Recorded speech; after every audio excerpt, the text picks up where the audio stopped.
a man received a text message that simply read, "Go all in." At first, he thought it was just a prank, but then he figured he was losing money anyway, so he pushed his last 200,000 chips onto the table. Everyone around him stared in disbelief, assuming he must be out of his mind. Even the dealer was stunned. Only after receiving approval from a supervisor did the staff begin counting his wager. Watching the dealer's solemn expression as the cards were dealt, the man's heart leapt into his throat. All eyes were fixed on the outcome. Against all odds, he drew the highest hand at the table, meaning his 200,000 had instantly turned into 2 million. Little did anyone know, this was only the beginning of Jack's winning streak. Soon, a second message arrived, instructing him to play slot machine number 13. But when Jack approached the machine, he found someone already sitting there. He froze, unsure what to do. Then, another message came through. This machine will hit the jackpot on the 4th spin. Desperate, Jack offered the man $100 for his seat, claiming that 13 was his lucky number. But the man replied that 13 was also his wife's lucky number. Seeing the man press the button a second time, Jack quickly raised his offer to 1,000.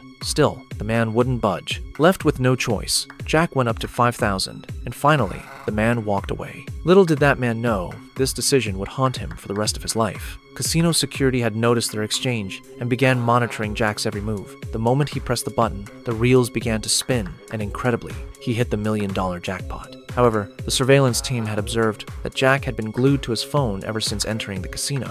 The boss immediately sent someone over to warn him, no phones allowed, or he'd be blacklisted. But after tasting success, Jack wasn't about to quit. He purchased a special earpiece from a hacker friend that could convert text messages into audio. With the earpiece in, incoming messages would be read aloud to him automatically.